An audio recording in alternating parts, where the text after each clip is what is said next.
Friends, आप सभी का हमारे इस चैनल में स्वागत है।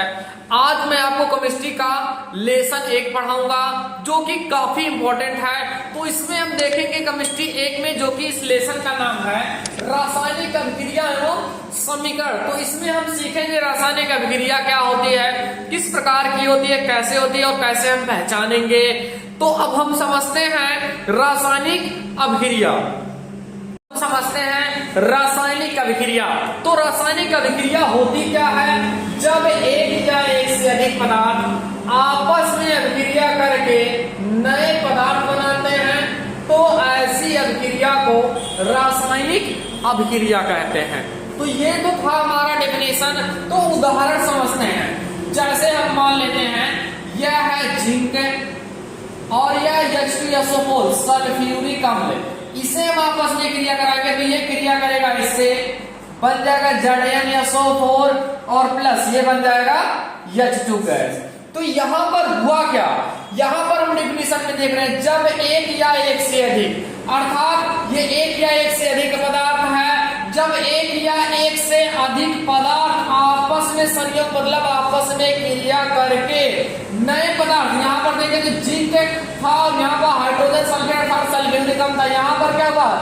नए पदार्थ का निर्माण किया था, नए पदार्थ बनाए। तो यह अभिक्रिया क्या कहलाई? रासायनिक अभिक्रिया। और हम समझ लेते हैं जैसे यहाँ पर हमने लिख दिया ये हम क्रिया करा दे रहे हैं Cl2 अर्थात क्लोरीन के साथ। तो यहां से क्रिया करके हमारा बन जाएगा NaCl।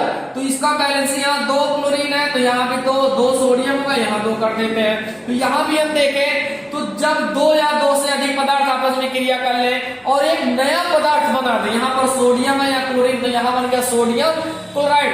देखें यहाँ पर तो सोडियम और यह क्लोरीन अर्थात आपस में क्रिया करके एक नए पदार्थ का निर्माण कर दिए। तो इसे हम बोलेंगे रासायनिक अभिक्रिया। तो इसी रासायनिक अभिक्रिया में कुछ और चीज समझ लेते हैं। जैसे हम यहां पर मान लेते हैं, जैसे हम कुछ भी कोई भी अभिक्रिया लिखे, जैसे हमने यहां पर लिख दिया A+B और यहां पर हमारा अभिक्रिया बन गया C। तो जो रासायनिक अभिक्रिया में भाग लेता है, क्या? जो रासायनिक अभिक्रिया में भाग लेता है उसे कहते हैं अभिकारक। क्या? जो रासायनिक अभिक्रिया में भाग लेता है उसे हम बोलते हैं अभिकारक। अब यहां पर देखें ये है उत्पाद जो रासायनिक अभिक्रिया के दौरान बनता है उसे हम कहते हैं उत्पाद। अर्थात हम किसी का भी उदाहरण लिखें तो जो आगे वाला होगा वो हमेशा सदैव अभिकारक कहलाएगा और जो अभिक्रिया के दौरान बनेगी वो हमेशा उत्पाद कहलाएगा। जैसे अभी अभी मैंने पहला उदाहरण लिखा था Zn प्लस H2SO4। यहां से हमारा बन जाता है ZnSO4 और H2O। तो ये जो है इसको हम बोलेंगे अभिकारक, अर्थात रासायनिक अभिक्रिया में भाग लिया और रासायनिक अभिक्रिया के दौरान जो बनाता उसे हम क्या बोलते हैं? उत्पाद। तो अब हम समझते हैं आगे। तो आगे हम समझते हैं यह है रासायनिक अभिक्रियाओं के प्रकार। हमने देखा रासायनिक अभिक्रिया किसे कहते हैं। अगला है हमारा रासायनिक अभिक्रियाओं के प्रकार। तो रासायनिक अभिक्रिया जो होती है वो निम्न प्रकार की होती है। नंबर 1 संयोजन या योगात्मक अभिक्रिया। तो यहाँ पर देखें संयोजन मतलब होता है जुड़ना, योगात्मक मतलब भी होता है जुड़ना या योग। अब इसे इसकी डेफिनेशन क्या होती है? वे अभिक्रियाएं जिनमें 2 या 2 से अधिक पदार्थ संयोग करके केवल एक पदार्थ बनाते हैं संयोजन या योगात्मक अभिक्रिया कहलाते हैं। इसका अर्थ क्या हुआ? जैसे मान लेते हैं ये मैंने लिख दिया कोई अभिकारक या A और यहाँ लिख दिया B। ये आपस में क्रिया करके क्या बनाएंगे? केवल एक उत्पाद का निर्माण करेंगे। अर्थात वे अभिक्रियाएं जिनमें 2 या 2 से अधिक पदार्थ आपस में संयोग मतलब क्रिया करके केवल एक पदार्थ का निर्माण करते हैं उसे हम क्या कहते हैं? संयोजन या योगात्मक क्रिया। जैसे हम उदाहरण देखें, यहां हमने लिख दिया H2 और यहां लिख दिया हमने Cl। तो ये आपस में क्रिया करके बना दिए HCl। यहाँ पर बैलेंस कर लेते हैं 2। तो यहाँ पर हम देखें तो एक या एक से अधिक अभिकारक आपस आपस में क्रिया करके केवल एक पदार्थ का निर्माण किया है, तो उसे बोलेंगे संयोजन या योगात्मक क्रिया। और उदाहरण देख लेते हैं, जैसे यहां हमने लिख दिया कैल्शियम ऑक्साइड और यहां पर हम लिख देते हैं H2O। यहां भी ये देखिए ये जल है, तो कैल्शियम ऑक्साइड जल के साथ क्रिया करेगा, एक या एक से अधिक अभिकारक है, आपस में क्रिया करके यहां बना देंगे CaOH का होल ट्वाइस कैल्शियम हाइड्रोक्साइड या शुष्क बुझा हुआ चूना। तो यहां पर भी हम देखें तो 2 या 2 से अधिक भी हो सकते हैं भाई, आपस में क्रिया करके केवल एक उत्पाद का निर्माण किए, तो इसे हम कहेंगे संयोजन या योगात्मक क्रिया। तो अब हम अगली क्रिया देखते हैं। अगला क्रिया हमारा है विस्थापन या प्रतिस्थापन क्रिया। तो विस्थापन का मतलब क्या होगा, किसी का स्थान हटा के कोई दूसरा आके वहां पर जुड़ जाए, उसे हम बोलते हैं विस्थापन या प्रतिस्थापन।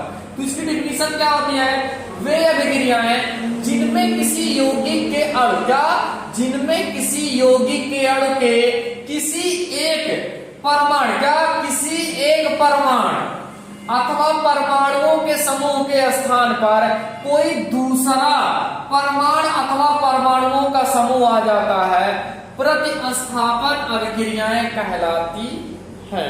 तो इसका मतलब क्या हुआ वो समझें। यहां पर लिखा है वे अभिक्रिया जिसमें किसी यौगिक के, जैसे हम मान लेते हैं ये AB कोई यौगिक है और यहां पर कोई अणु हमने मान लिया C है, ये कोई यौगिक है और ये हमने मान लिया कोई परमाणु अथवा परमाणु का समूह। अभी हम देख लेते हैं, वो भी कोई यौगिक की तरह वो भी ले लेंगे। तो यहाँ कोई हमने यौगिक ले लिया, ये कोई परमाणु ले लिया। अब क्या करेंगे, जो ये परमाणु है इनको आपस में हटा देंगे, जैसे ये इसके साथ जुड़ा तो ये इसके साथ जुड़ जाएगा, अर्थात A आ जाएगा और प्लस आ जाएगा BC।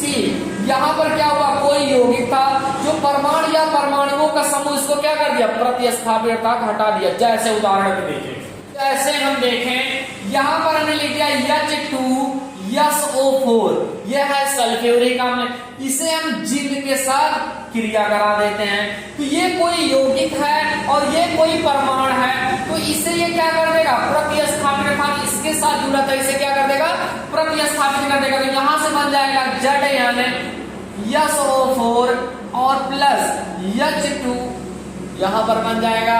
यदि आपको ये अभिक्रिया नहीं समझ में आ रही कैसे बन रहा है, तो मैंने इसका वीडियो बनाया कि रासायनिक अभिक्रिया बनते कैसे हैं और ये जो क्रिया होके बन रहा अर्थात कैसे सूत्र बनते हैं, मैंने आपको वो सिखाया है। तो आप हमारे प्लेलिस्ट से देख ले सकते हैं। अगला उदाहरण हम देखें, जैसे यहाँ पर हमने लिख दिया C2H5Br, यह है एथिल ब्रोमाइड और इसको हम क्रिया करा दे रहे हैं KOH के साथ। अब यहां पर हम देखें तो ये कोई यौगिक है, ये परमाणु या परमाणुओं का समूह हो गया है। तो क्या करेंगे, ये क्रिया कर लेगा इसके साथ और ये इतना कर लेगा इसके साथ। तो यहां बन जाएगा C2H5OH और प्लस यहां बन जाएगा KBr, ये हो गया। तो ये तो था हमारा विस्थापन क्रिया। और एक उदाहरण देख लेते हैं। आपको क्या करना है, इसमें बस कोई यौगिक लेना है, जैसे मैंने यहां पर ले लिया CH4 मेथेन और इसकी क्रिया हम करा दे रहे हैं Cl2 क्लोरीन के साथ क्रिया, किसके साथ, क्लोरीन के साथ क्रिया करा देंगे। तो एक हाइड्रोजन इसके साथ क्रिया कर लेगा तो बन जाएगा HCl और उसके बाद यहां पर बचा CH3, 4 हाइड्रोजन था, एक हाइड्रोजन निकल गया, यहां बन जाएगा CH3। यहां से 2 क्लोरीन था, 1 क्लोरीन निकल गया, 1 बच जाएगा, तो यहां आ जाएगा Cl, ये बन गया मेथिल क्लोराइड या हाइड्रोजन क्लोराइड। तो ये क्रिया क्या कहलाएगी, हमारा विस्थापन या तो प्रतिस्थापन अभिक्रिया। तो अब हम आगे देखते हैं। अगला हम देखते हैं, अगला अभिक्रिया हमारा है, ये तीसरा नंबर है, उभय अपघटन या द्विविस्थापन क्रिया। तो उभय मतलब क्या होता है, जो कॉमन हो, और ये लिखा द्विविस्थापन अर्थात दोनों को विस्थापन कर दिया जाए, जो भी यौगिक हो उसको आपस में चेंज कर दिया जाए, उसे बोलते हैं द्विविस्थापन क्रिया। तो समझ लेते इसकी डिफिनीशन, वे अभिक्रियाएं जिनमें यौगिक के आयनों अथवा अन्य घटकों की अदला बदली, अर्थात इसको बोलते हैं विनिमय। अदला बदली मतलब विनिमय भी होता है, या इंग्लिश में से कहते हैं एक्सचेंज, अर्थात चेंज कर देना, बदल देना एक दूसरे का, होती है उभय अपघटन या द्विविस्थापन अभिक्रिया कहलाती है। तो इसे हम समझते हैं बहुत समान और सरल भाषा में। जैसे मैंने यहाँ कोई अभिक्रिया लिख दिया, यहाँ मैंने लिख दिया ए बी और यहाँ पर मैंने लिख दिया सी डी। ये हमारा कोई यौगिक हो गया, दोनों यौगिक हो गया ना, समझ में आया था ना। जब दो या दो से अधिक पदार्थ आपस में संयोग करते हैं उनसे जो बनता है उसे हम यौगिक कहते हैं। तो ये हो गया।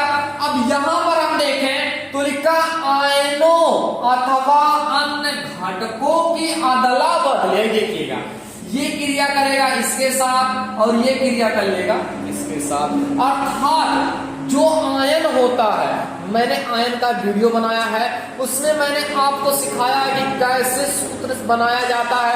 उस आयन का वीडियो आप लोग देख सकते हैं, मेरे प्लेलिस्ट में देखिएगा। तो अब समझते हैं अदला बदली मतलब जो ये है इसके साथ क्रिया करके इसके साथ, अर्थात यहाँ क्या बन जाएगा, ए करेगा सी के साथ क्रिया ए सी बन जाएगा, बी कर लेगा डी के साथ क्रिया तो ये बन जाएगा बी डी। हमने अदला बदली कर दिया।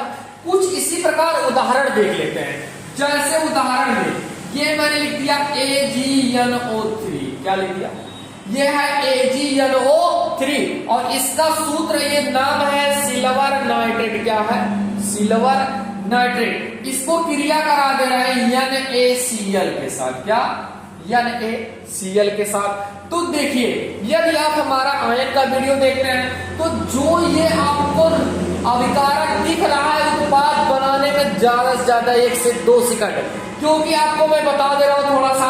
ये सिल्वर पे 1 प्लस चार्ज, इसमें 1 माइनस चार्ज, इसमें 1 प्लस चार्ज और इसमें 1 होता है 1 माइनस चार्ज। ये देखिए लिखा था आयनों को क्या करना है अथवा अन्य घटकों की अदला बदली। देखिए प्लस वाला माइनस के साथ क्रिया कर लेगा और ये भी प्लस वाला इस माइनस के साथ, आयनों को अदला बदली कर दिए। ये लो इसके साथ बन जाएगा AgCl, इसके साथ क्रिया कर लेगा NaNO3। इसी प्रकार और एक उदाहरण देख लेते हैं। जैसे अगला उदाहरण हमारा है CH3COOH, या इसके घर पे हम ले लेते हैं Na। क्या ले लेते हैं, Na। इसका नाम है सोडियम एसीटेट। इसका क्रिया हम करा दे रहे हैं H2O के साथ, किसके साथ, जल के साथ क्रिया। तो यहाँ पर देखें तो इतने को बोलते हैं एसीटेट और इसमें लगता है 1 माइनस चार्ज। सोडियम यहाँ पर हमने देखा 1 प्लस चार्ज और जल को जब तोड़ा जाता तो H प्लस और OH माइनस में टूटता है। तो आयनों को हमें अदला बदली करना है। तो ये माइनस है, ये इतना, ये माइनस वाला प्लस के साथ क्रिया करेगा, ये प्लस है माइनस के साथ क्रिया करेगा। तो यहाँ पर देखिए CH3COO और यहाँ से क्या आ जाएगा H, CH3COOH और इसके साथ क्रिया करेगा NaOH आ जाएगा, सोडियम हाइड्रोक्साइड। तो ये तो था हमारा द्विविस्थापन क्रिया। यदि इसी प्रकार के रिएक्शन आपको बहुत सरल भाषा में सीखना है तो आप हमारा क्या करिए, प्लेलिस्ट में जाइए और वहां पर मैंने आपको रासायनिक सूत्र बनाना सिखाया, उसे आप अच्छे से देख लीजिए और कॉपी पे नोट कर लीजिए। तो अगली अभिक्रिया देखते हैं। अगली अभिक्रिया हमारा है वियोजन अभिक्रिया है। क्या, वियोजन अभिक्रिया। तो वियोजन अभिक्रिया क्या होती है, वह उत्कर्मणीय, क्या, वह उत्कर्मणीय, वह उत्कर्मणीय। तो उत्कर्मणीय क्या होता है, जैसे यहां पर मैं तीर बना दूं, आपने देखा होगा एक तीर ये होता है और एक तीर ये होता है अभिक्रिया में। यदि ये दोनों साइड ऐसे है, एक साइड इधर भी एक साइड है, दोनों साइड अगर माउथ खुला है तो उसे बोलते हैं उत्कर्मणीय अभिक्रिया। इसकी डेफिनेशन ये होती है वह अभिक्रिया जो दोनों दिशाओं में संपन्न होती है, अर्थात अभिकारक भी बना लेगी और उत्पाद भी बना लेगी, उसे बोलते हैं उत्कर्मणीय अभिक्रिया। ये होती है अनुत्कर्मणीय अभिक्रिया जो केवल एक ही दिशा में संपन्न होती है। तो आगे हम देखते हैं, यहां पर देखें तो लिखा हुआ है उत्कर्मणीय अभिक्रिया जिसमें किसी पदार्थ के अणु 2 या 2 से अधिक सरल अणुओं में विभाजित हो जाते हैं, वियोजन अभिक्रिया कहलाती है। देखिए डिफिनीशन पढ़ना बहुत आसान होता है, उसको समझना और उसका एक्सरसाइज करना, अगर आप इतना सीख गए तो आप समझ लीजिए सब कुछ सीख चुके हैं। तो अब हम समझ लेते हैं एक बार फिर से। वियोजन क्रिया वह उत्क्रमणीय क्रिया जिसमें किसी पदार्थ के अणु दो या दो से अधिक सरल अणुओं में विभाजित हो जाते हैं, वियोजन क्रिया कहलाते हैं। भाई देखिए वियोजन क्रिया पहचानने का सबसे अच्छा रूल है कि इस अभिक्रिया को आपको भूलना नहीं। जैसे मैं यहाँ उदाहरण लिख दूं, यह PCl5 फास्फोरस पेंटाक्लोराइड, इसे जब अभिक्रिया करा देते हैं तो ये टूट जाता है PCl3 और Cl2 में। तो यहाँ पर हम देखें तो ये कोई क्या था, पदार्थ या अणु बोलते हैं यहाँ पर, जो एक बड़ा पदार्थ था और ये क्या हुआ, दो छोटे छोटे अणुओं में टूट गया, अर्थात सरल अणुओं में टूट गया। तो यही डिफिनीशन लिख के हैं। ये कौन सा तीर है, उत्क्रमणीय है। तो वह उत्क्रमणीय अभिक्रिया क्या, जैसा किया वह उत्क्रमणीय अभिक्रिया जिसमें क्या, जिसमें पदार्थ के अणु, जैसे कि मैंने ये लिख दिया, दो या दो से अधिक सरल अणुओं में विभाजित, जैसे यहां पर मैंने तोड़ दिया दो सरल अणुओं में, ये कहलाएगा वियोजन अभिक्रिया। जैसे हम और देख लेते हैं, यह है NH4Cl और यहां पर हमने उत्क्रमणीय का चिन्ह लगा दिया, तो ये हो गया अमोनियम क्लोराइड या इसी को बोला जाता है नवसार। तो इसके साथ क्रिया करा देते हैं तो यहाँ NH3 बन जाता है और HCl बन जाता है। तो ये हो जाता है हमारा दो सरल अणुओं में, इसको बोलते हैं अमोनिया NH3 को, इसको बोलते हैं हाइड्रोक्लोरिक अम्ल या हाइड्रोजन क्लोराइड कहलाता है। आगे हम देखें, जैसे और एक उदाहरण देख लेते हैं। यहाँ पर हमने लिख दिया HI या हाइड्रोजन आयोडाइड, इसके साथ क्रिया करा दे तो पहले तो हम उत्क्रमणीय का चिन्ह बना लें, तो इसके साथ क्रिया करा देते हैं तो यहाँ बन जाता है H2 और यहाँ पर बन जाता है I2। तो इधर हाइड्रोजन 2 है, आयोडीन भी 2 है, तो यहाँ 2 बैलेंस कर देते हैं। तो ये हो गया हमारा वियोजन अभिक्रिया। और वियोजन अभिक्रिया मुख्य रूप से दो प्रकार की होती है। जैसे ये जो मैंने अभिक्रिया लिखा है, यदि मैं इसमें लिख दूं गर्म करने पर, क्या गर्म करने पर, यहां भी लिख देते हैं गर्म करने का, पर इन हमने साइन बना दिया गर्म करने पर, क्या गर्म करने पर। यदि गर्म करेंगे तो इससे भी हमारा यही बनेगा। यदि इसमें उष्मा दे दिया, गर्म मतलब उष्मा देना, तो अभिक्रिया ये जो होती है वियोजन अभिक्रिया दो प्रकार की होती है। नंबर 1 उष्मीय वियोजन अभिक्रिया, नंबर 1 ये है, और नंबर 2 विद्युत वियोजन अभिक्रिया। तो मैंने पहले लिखा उष्मीय वियोजन अभिक्रिया और दूसरा है विद्युत। तो यहां पर देख लें, जब भी गर्म का साइन लग जाए, ये उष्मा मतलब एक प्रकार से टेम्परेचर अर्थात से गर्म करना है।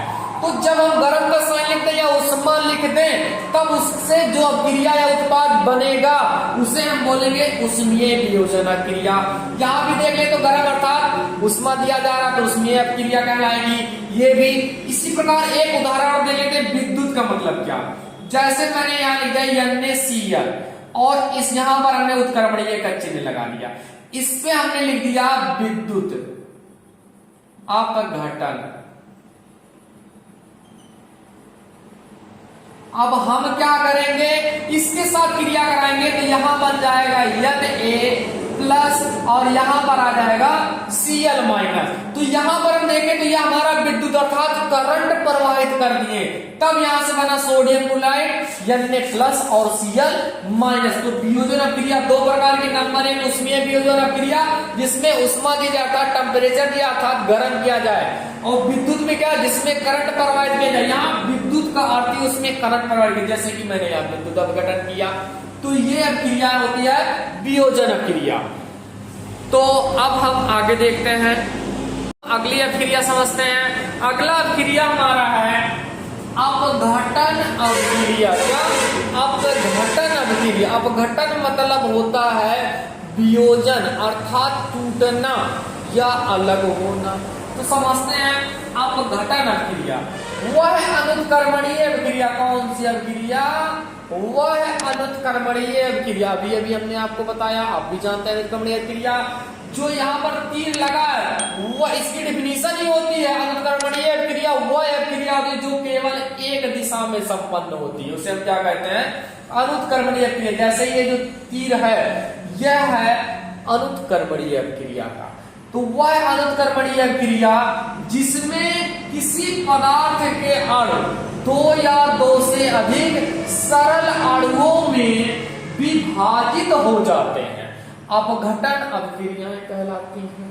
तो यहां पर हम देखें, जैसे उदाहरण इसको बोलते हैं पोटेशियम क्लोरेट, क्या है, फेरस सल्फेट, क्या है, फेरस सल्फेट। तो इसे हम समझते हैं थोड़ा, तो देखें जैसे ये तो हमारा अभिक्रिया था, इसे में बोला हुआ है अनुत्कर्मणीय अभिक्रिया, जैसा कि यहां हम देख सकते हैं अनुत्कर्मणीय अभिक्रिया का चिन्ह है। और एक विशेष बात, अपघटन अभिक्रिया दो प्रकार की होती है। क्या प्रकार की होती है, दो प्रकार की। नंबर एक होता है उष्मीय अपघटन और नंबर दो होता है विद्युत अपघटन। अगर मैं अपघटन अभिक्रिया को बोलूं तो ये भी वियोजन अभिक्रिया का विपरीत है। क्या है, विपरीत है। उसमें उत्कर्मणीय अभिक्रिया था, इसमें उत्कर्मणीय अभिक्रिया है। इसकी डिफिनीशन हुआ है अनुत्कर्मणीय अभिक्रिया जिसमें किसी पदार्थ का दो या दो से अधिक सरल अणुओं में विभाजित हो जाते हैं, अपघटन अभिक्रिया। जहां पर हम देखें कोई अभिक्रिया, यहां पर जैसे कोई अभिकारक है और यह अभिक्रिया हो रही है, आपस में क्रिया यहां से कर लिए और यहां पर दो से अभिक्रिया में टूट गए। इसे देखें तो यह अभिक्रिया करके दो या दो से अधिक सरल अणुओं में टूट गया। तो इस प्रकार की अभिक्रिया कहलाती है अपघटन अभिक्रिया। अपघटन अभिक्रिया दो प्रकार की, एक उष्मीय अपघटन। उष्मीय अपघटन यदि यहां पर लगा रहे ताप या उसमें लिखा रहे उष्मा, यदि उष्मा के कारण इसमें अभिक्रिया हो रही है तो उसे हम बोलेंगे उष्मीय अपघटन। इसी प्रकार विद्युत अपघटन, यदि यहाँ पर विद्युत के कारण होगा तो उसे हम बोलेंगे विद्युत अपघटन अभिक्रिया। तो ये था हमारा अपघटन अभिक्रियाएं। तो मैंने आज आपको पढ़ाया रासायनिक अभिक्रिया, ये लेसन का नाम पूरा रासायनिक अभिक्रिया एवं समीकरण, किसी किसी बुक में होगा रासायनिक अभिक्रिया एवं उनके प्रकार। तो इसी तरीके के वीडियो पाने के लिए आप लोग हमारे चैनल को लाइक, सब्सक्राइब और शेयर करना ना भूलें। वीडियो देखने के लिए धन्यवाद। जय हिंद।